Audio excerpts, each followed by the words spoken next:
have spent my entire life either at the schoolhouse, on the way to the schoolhouse, or talking about what happens in the schoolhouse. Both my parents were educators. My maternal grandparents were educators. And for the past 40 years, I've done the same thing. And so needless to say, over those years, I've had a chance to look at education reform from a lot of perspectives. Some of those reforms have been good. Some of them have been not so good. And we know why kids drop out. We know why kids don't learn. It's either poverty, low attendance, negative peer influences. We know why. But one of the things that we never discuss, or we rarely discuss, is the value and importance of human connection. Relationships. James Comer says that no significant learning can occur without a significant relationship. George Washington Carver says all learning is understanding relationships. Everyone in this room has been affected by a teacher or an adult. For years, I have watched people teach. I have looked at the best and I've looked at some of the worst. A colleague said to me one time, they don't pay me to like the kids. They pay me to teach a lesson. The kids should learn it. I should teach it. They should learn it. Case closed. Well, I said to her, you know, kids don't learn from people they don't like.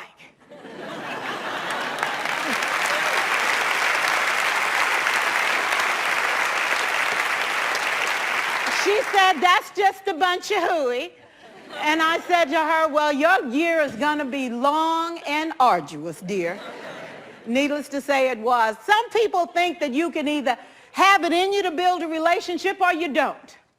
I think Stephen Covey had the right idea. He said you ought to just throw in a few simple things, like seeking first to understand as opposed to being understood. Simple things like apologizing. You ever thought about that? Tell a kid you're sorry, they're in shock.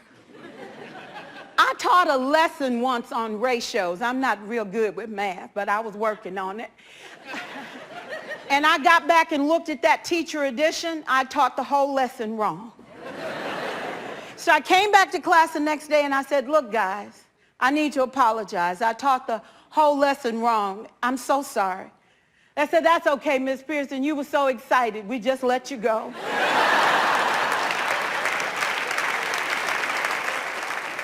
I have had classes that were so low, so academically deficient that I cried. I wondered, how am I going to take this group in 9 months from where they are to where they need to be? And it was difficult. It was awfully hard.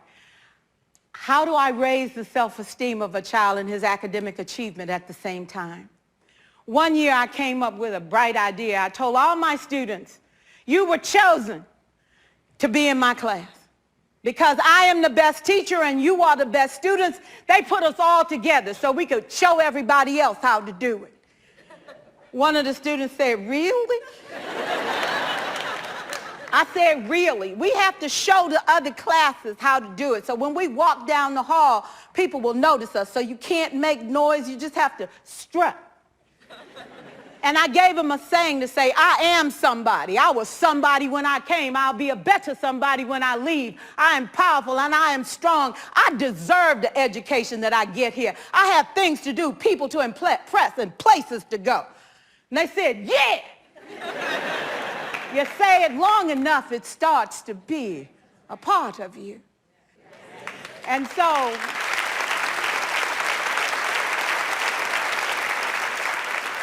I gave a quiz, 20 questions. Student missed 18. I put a +2 on this paper and a big smiley face.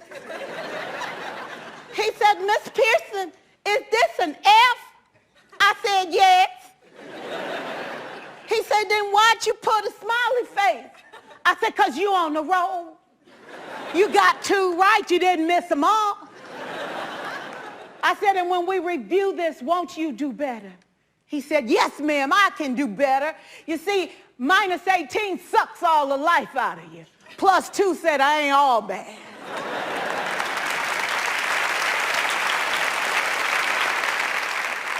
4 years, I watched my mother take the time at recess to review, go on home visits in the afternoon, buy combs and brushes and peanut butter and crackers to put in her desk drawer for kids that needed to eat, and a washcloth and some soap for the kids who didn't smell so good. See, it's hard to teach kids who stink. And kids can be cruel. And so she kept those things in her desk, and years later, after she retired, I watched some of those same kids come through and say to her, you know, Miss Walker, you made a difference in my life. You made it work for me. You made me feel like I was somebody when I knew at the bottom I wasn't. And I want you to just see what I've become. And when my mama died 2 years ago at 92, there were so many former students at her funeral. It brought tears to my eyes, not because she was gone, but because she left a legacy of relationships that could never disappear. Can we stand to have more relationships? Absolutely. Will you like all your children? Of course not. And you know your toughest kids are never absent. Never. You won't like them all, and the tough ones show up for a reason. It's the connection. It's the relationships. And while you won't like them all, the key is they can never, ever know it. So teachers become great actors and great actresses, and we come to work when we don't feel like it, and we listen to policy that doesn't make sense, and we teach anyway. We teach anyway because that's what we do. Teaching and learning should bring joy.